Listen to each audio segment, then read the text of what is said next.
Hello and happy Saturday. I am here today to talk to you about how integrative health works, which is also how alternative healing works, which is also how manifestation works, which is also how a bunch of other things work. And so to do this, we are going to take a look at the subtle bodies and kind of learn about the metaphysical physiology and all the things that surround that. I think this is going to be very fun.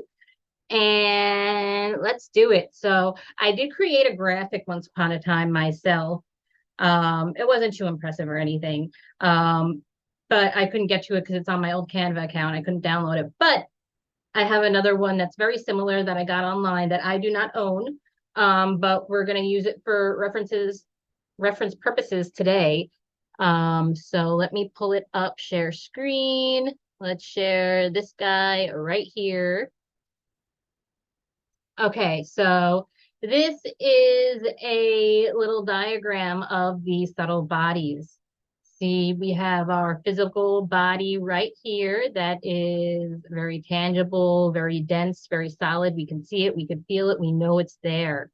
And then we have the etheric body, and they have the etheric body here is also red, just a darker red.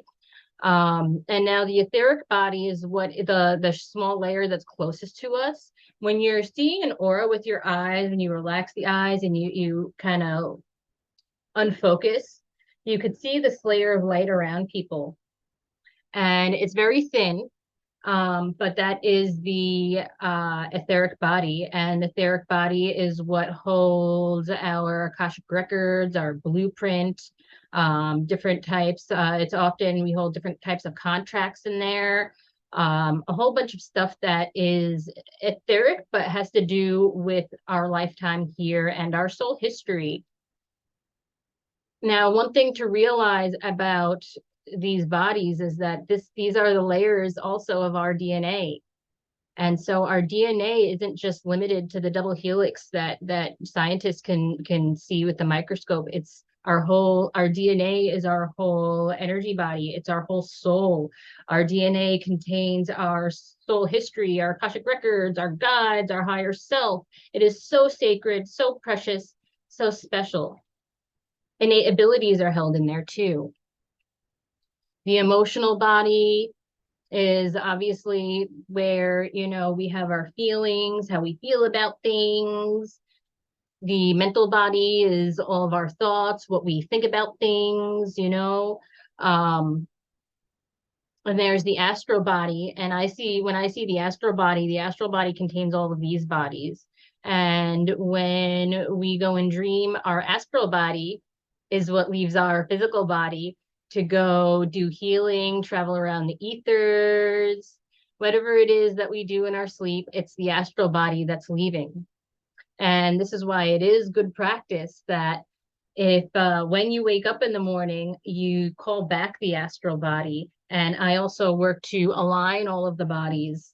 Every time I do a short grounding exercise, I also take a moment to align all the bodies because so much of this ascension process is about being in alignment with the mental, emotional, physical. We want our thoughts and our emotions to line up with our intentions, and that's a huge part of ascension.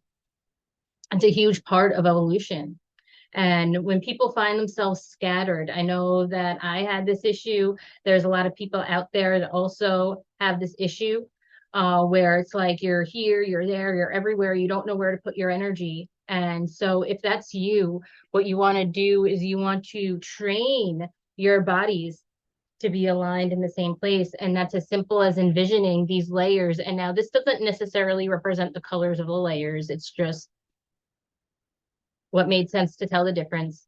But just imagine these layers, and they don't even need to have color, just coming together.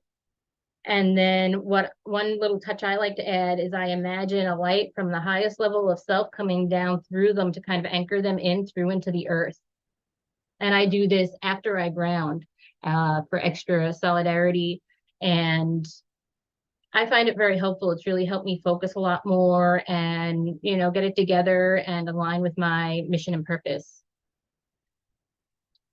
Also, what's significant about the astral body here is when you take anything like plant medicine, psychedelic, what is happening is this is the layer that you're opening up.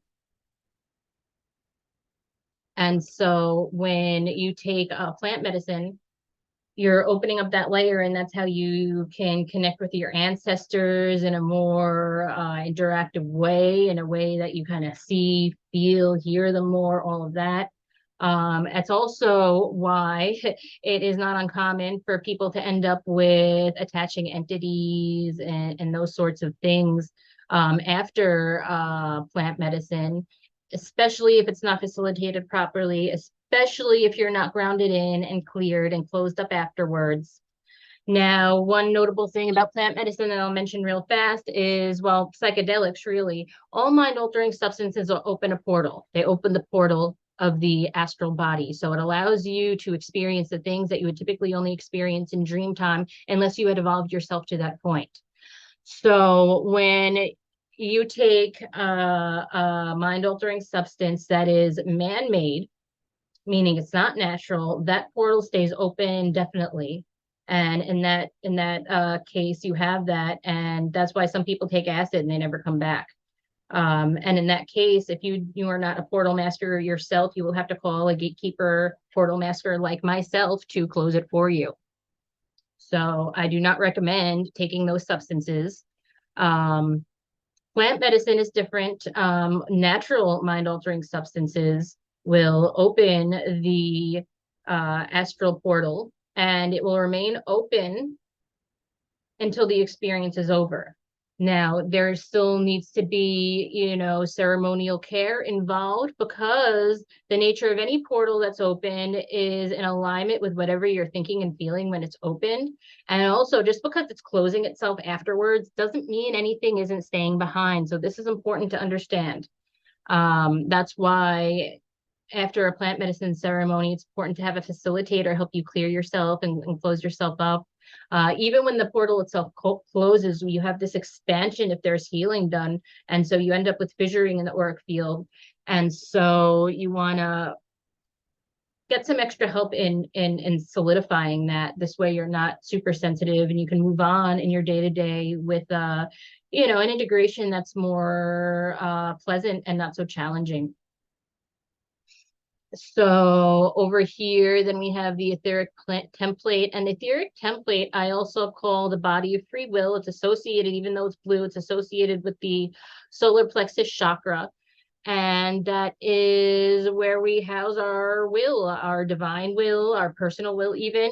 And so you'll see blemishes in this body if you are doing something that's not in alignment with your true will. So if you were forced to do something or you did something that you didn't want to do, you could have blemishes in this part of your aura. And then there's the celestial body, which I also call the body of love. And this body, I'll usually see if somebody is like in love, I'll see a lot of pinks there. It'll look nice and it feels like it's a nice body. And on the contrary, if you've just had a significant breakup, or a heartbreak of some sort, there could be blemishes there as well. And then the causal body, I also call the physical, not physical, the spiritual body. And this is the one of the highest level of selves. These are all dimensions of self. These are all your dimensions. When we're ascending, we're expanding into our astral body. We're creating our template and bringing it down. Okay, so now, what about integrative health? What does this mean for our bodies and how disease is happens and how we can heal it? How can we make the incurable curable? Why are there things out there that cannot be cured? I say everything can be cured. It's possible. Do I necessarily know how to cure everything myself? No, but I know the principle behind it, and I'm going to explain it to you now. So first, let's talk about manifestation, because a lot of you are familiar with how manifestation works, right? We develop these ideas in a visualization or in a higher dimension, these are the dimensions of self. here. And so say we are manifesting the perfect soulmate, right? And this is going to be in the celestial body. We're fueled by that love. We're also putting, the thought energy into it. We're putting the emotional energy into it. Um, and then we create this up here. And then as we continue to fuel that manifestation with the aligned thoughts, with the aligned emotions, and the aligned grounded actions, as we're recoding our thought forms and beliefs to align with that outcome that we desire, then it builds up traction. It's like this little speck that will build up more and more as it moves down and get bigger and bigger until it manifests into physical reality down here. Same thing if you're manifesting a new car, you think about the new car. Let's say you think about it and it shows up in the causal body. You're kind of in that union and communion with the highest self that you can access, and it comes here. And then, to manifest that new car, you need to believe that you deserve new car. You need to believe that it's possible. You also need to put out, positive vibrations that will attract good things to you, positive thought forms, a healthy self-image. And then, you continue devoted to this idea as it builds up traction, moving down the bodies. And as you align with the proper grounded actions and you save and you find, when you're doing this properly, you'll also find yourself at synchronistic situations that will add to this. And eventually it will materialize in physical reality. Disease works in the exact same way, except first, I'm talking here about positive things that we're manifesting. Diseases are negative manifestations.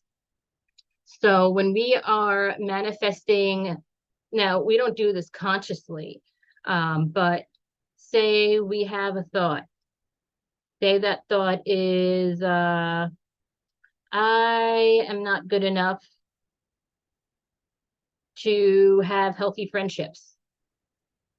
And that thought arises, maybe an event happens, you think about it, and that will show up in the mental body if it's just a thought, right? And so, say, somebody has an issue with a friend, and then for a couple hours on and off, they're really having that thought. Say this becomes more and more, it'll build up traction. And then there's also the emotions added to it, the emotions of feeling alone, feeling depressed, feeling disappointed, feeling scared, feeling like a failure. These are all going to build up together until it creates this blemish in the bodies. And then eventually these thought forms and thought processes and beliefs, they build up traction. And when they build up enough density, then they will manifest in the physical body. Something like that could be a solar plexus issue, a heart issue, cancer. A lot of cancers. I would say actually all cancers are a form of not letting go of a particular thought, idea, or belief. And those again will manifest in most likely the mental and emotional bodies first. Sometimes when the astral body is involved, there's some kind of something outside of yourself involved. So there's some kind of implant, there's some kind of tear there.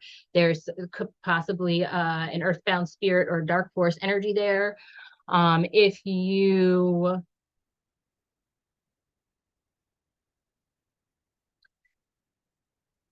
So here's a funny thing, right? Here's a funny thing. If you are say you hurt yourself, like you fall and you have an injury, that's still in the subtle bodies first. Sometimes that has to do with a contract held in the etheric body. Sometimes that has to do with a karmic lesson. Other times it has to do with something that you're just not doing right, a misalignment. For me personally, I had this thing for a little while. And what was happening when I first moved here, on the way here, I had stubbed my toe in a way where like it ripped off part of my pinky toenail. And I'm sure it hurt in the moment, but we were just moving so much, it didn't even register. And so we finally moved here, and then I realized my toe was hurting, and I kept on stubbing this one toe. No joke, at least twice a week, every week. It looked like it was broken. I got this corn on it. It was bad. And so, of course, I'm like, all right, what is this trying to tell me? So, held in these bodies because I wasn't being present with myself. And my thoughts and my emotions were off. And also, I needed to learn presence, and that lesson was held in the etheric body, I believe. I was having these tendencies to just stub the same toe over and over and over again. And of course, the things on the right side have to do with masculine and like the go, go, go and control and manage and stuff like that. And I was doing a lot of that at the time. Thankfully, I've learned to cool it and just allow and surrender to the flow. But at the time, that's where I was at. Um, and so the bodies also have to do, just like the etheric body has a lot to do with your alignment, because that is where our incarnation blueprint is held. And when we're out of alignment, we will get feedback from the universe that tells us that we are out of alignment, because that's the only thing that it can do. So if we are out of alignment, it is possible that that part of the input that we get back from the universe is disease. I had a friend recently tell me that, they were traveling around for work, and they think they're supposed to stop traveling for work because they end up getting very sick every time they do it. And that's certainly a way in which the etheric body will try to tell us that we are out of alignment. When we are out of alignment, we will also get symptoms in the adrenals. The adrenals are responsible, also hold the divine soul blueprint or the pre-incarnation blueprint. So we'll feel it there. We'll feel this like, and it could just manifest as this stress, like something's off and you can't, and you don't know why. And you might also have some sacral issues or some belly issues. So that's something to be aware of. When you're out of alignment, those types of things do manifest. We talk about this thing, nudge, nudge, push. And usually when it gets to the strong nudges or the push, there is some physical things that happen. I myself was very, very sick for quite some time. And the general gist of it is I was terribly out of alignment. And so also if we're in a situation where we're having a lot of stress, a lot of abuse that's leading to in the mental body, these thought forms. I hope that you could see my mouse. It's not exact sometimes, but um, so of course we'll end up having, we're in an abusive environment, we'll start to get negative thoughts, um, negative emotions, we'll feel bad, build up an unfavorable self-image. Often in the etheric template, where there's some part of our free will that's being violated because we are keeping ourselves in a situation that we do not personally want to be in, or we're actually being forced to do things that we don't want to do. So there could be blemishes there. And on top of it all, if you're, went through what I did and it's bad enough, you're going to open up your own astral body and just go somewhere else to cope. And that's called dissociation. And so that can also make way for other things to come in through here. And so this is really what I wanted to explain. So when we're talking about alternative medicine and energy healing and things like that, we are also talking about working on these subtle bodies. So where there is these blemishes in the subtle bodies, and I just want to also say, like the astral body, that's what contains the chakras and everything, and the meridians. And so by working on those, you're taking away what brings it into the body. So when you're just doing alternative medicine, you're working to clear the blockages in the meridians. And also with energy healing, you're working on the meridians and the chakras, the energy centers.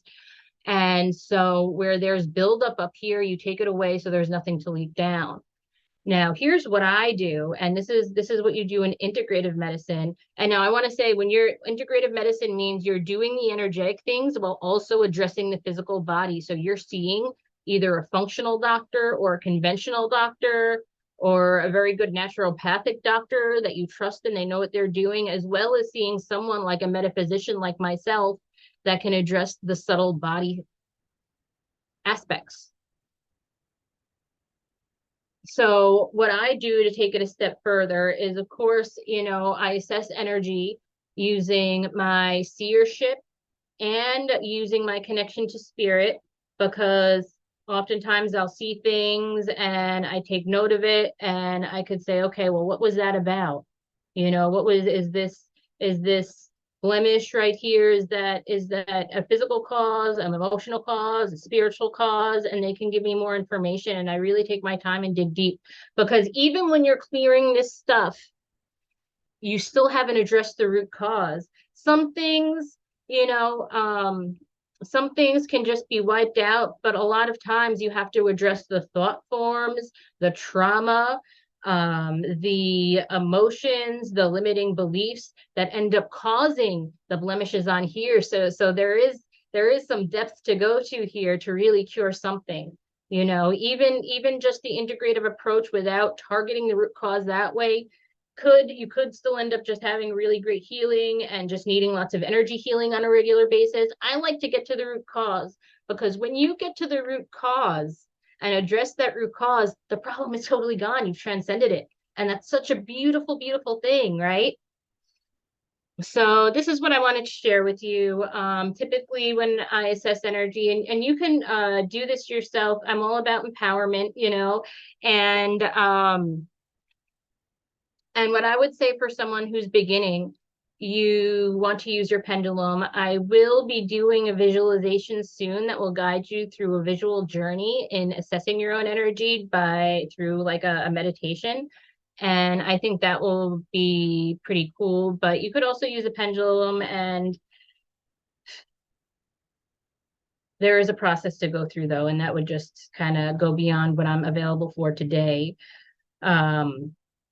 But it's basically yes, no questions. But the thing about it is you don't just want to ask the yes, no questions. You want to go as deep as possible. But I will do another video about this at some time, just not right now. But also the energy healing, alternative medicine, it all works in these bodies this way. It doesn't get dense enough to go down to this body.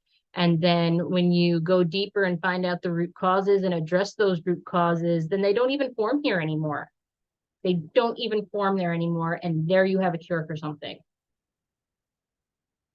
And another thing to add real fast is we were talking about polarity last week, and now that we have a picture of the body and the energy, so we want our general oscillation to be like this, right? Clockwise. But when people have that polarity flipping, it goes counter. And so you do the treatments to make it go like that. And if there is a polarity issue, again, that's the first thing you want to address, because nothing else will work. Well, there's a good chance that nothing else will work for anything else until you address that, because your body is going to react in the opposite way. Your body, mind, and spirit are going to react in the opposite way than it would for if your energy was working in proper order. Is there anything else I need to say here? Give me a second to tune in. I felt like this was like a kind of like half a transmission, because I am, being guided, but we'll see.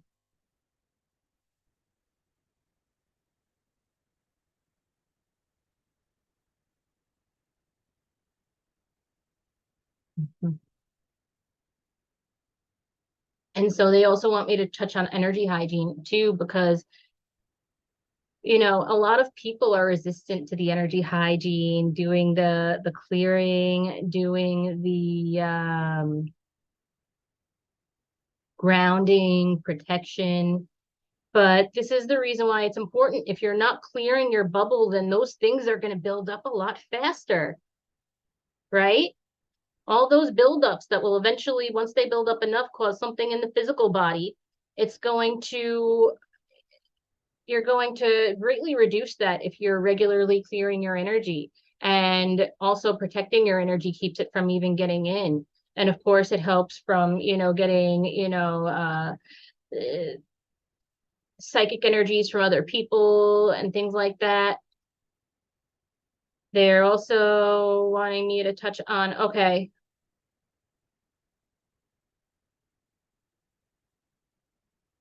I'll do that too. And also the cord cutting.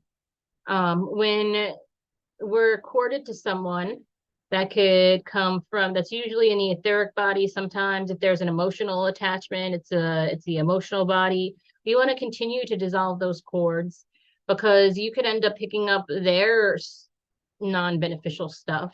And not just that, it's distracting. Would you, even if you really, really, really, really, really, really love the person, are you going to pick up the phone and then just keep the phone on all day, even though you're done talking? No, you're gonna hear their conversations, you're gonna hear them like fart and stuff, and it's just gonna be distracting.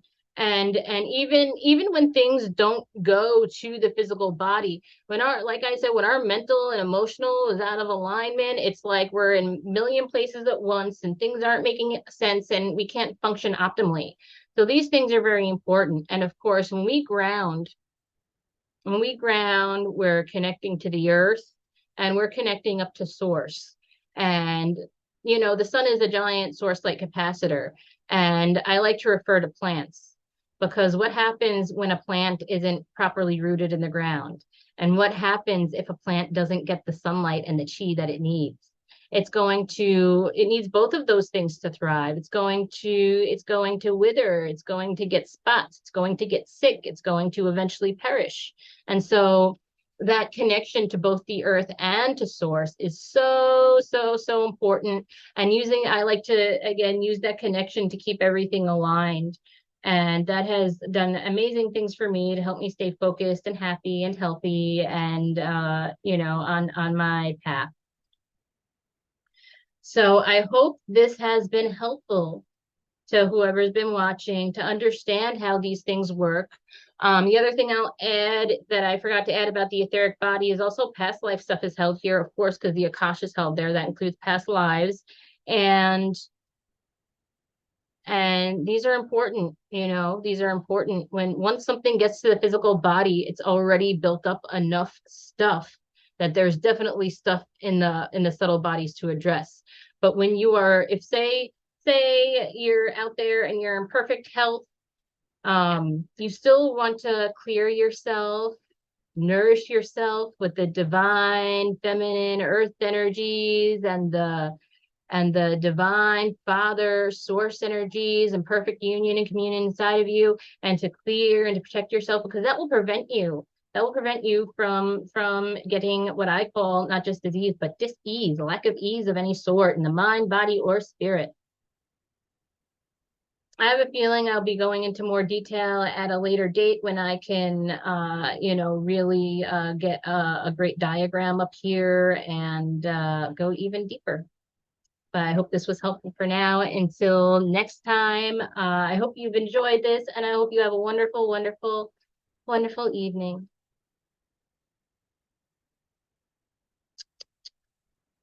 Let me see. I need to stop recording. Oh, I gotta stop the share first.